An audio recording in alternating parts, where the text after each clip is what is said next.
প্রাচীন মুর্শিদাবাদের ইতিহাসে ছড়িয়ে রয়েছে নানা গল্প কাহিনী, গোপন ষড়যন্ত্র, হত্যার ছক, ঘুঙুরের আওয়াজ।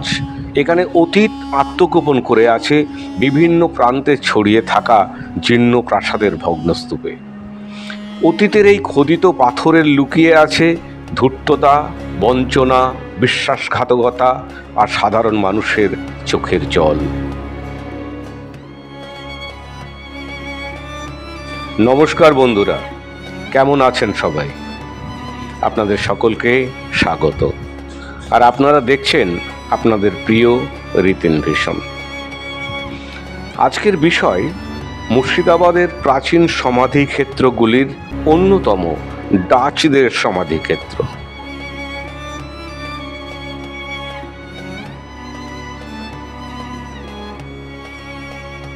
হ্যাঁ বন্ধুরা, কাশিমবাজার কালিকাপুরে ডাচ সমাধিক্ষেত্র।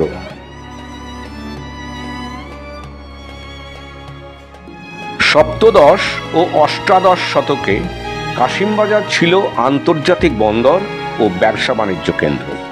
মূলত রেশম, হাতির দাঁতের কাজ, কাঁসা পিতল শিল্প, তাঁত শিল্প ও আয়ুর্বেদিক ঔষধ কেনাবেচার জন্য ছিল এটি বিখ্যাত স্থান।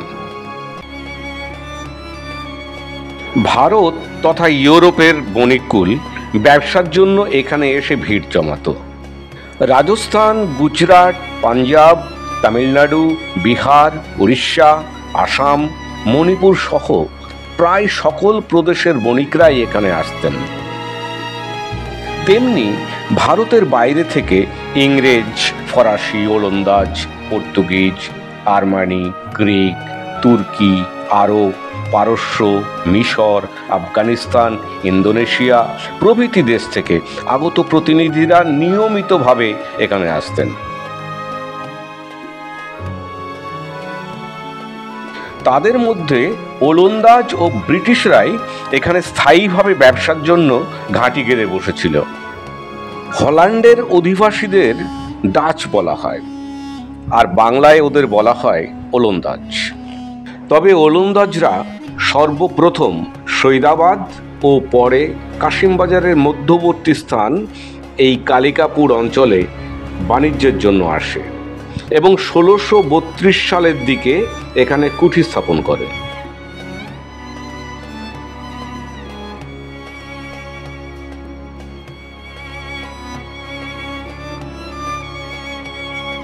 মুর্শিদাবাদের নবাবদের সময়ে, বিশেষ করে আলীবর্দী ও সিরাজদৌল্লার সময় কালিকাপুরে ওলন্দাজদের প্রাধান্য ছিল। এই কালিকাপুর ওলন্দাজদের গুরুত্বপূর্ণ ব্যবসায়িক স্থান হয়ে উঠেছিল।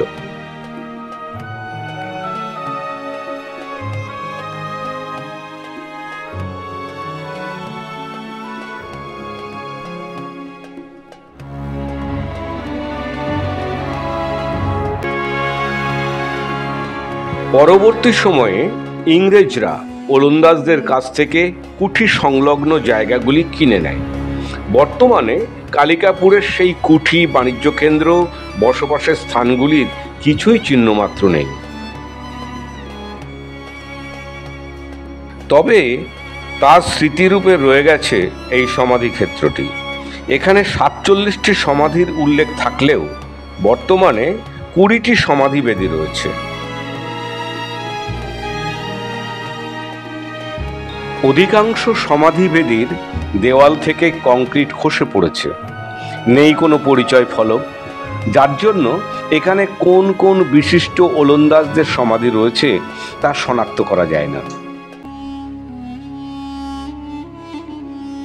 তবে বিজয় বন্দ্যোপাধ্যায়ের কালিকাপুর সম্পর্কিত আলোচনা থেকে জানা যায় এখানে সবচেয়ে পুরনো সমাধিটি হল ড্যানিয়েল ভ্যান ডারমিউলের। 1721 খ্রিস্টাব্দে 11 মে তিনি সমাধিস্থ হন। আর সর্বশেষ সমাধিটি জন কান্ট ভুর্টের। ইনি 1792 সালের 23 অক্টোবরে সমাধিস্থ হন। এই সমাধিক্ষেত্রের শ্রেষ্ঠ সমাধি হল টেমর ক্যান্টর ভিসারের। তিনি 1778 খ্রিস্টাব্দে সমাহিত হন। ইউরোপীয় উপাসনা মন্দিরের রীতিতে এই সমাধিবেদিটি নির্মিত। দুধসাদা রঙের এই সমাধিবেদিটি দেখতে অতীব সুন্দর।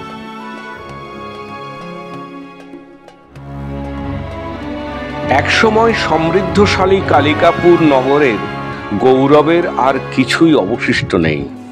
কেবলমাত্র ওলন্দাজদের এই সমাধিক্ষেত্রটি প্রাচীন নগরের সেই ঐতিহ্যের স্মৃতি বহন করে চলেছে।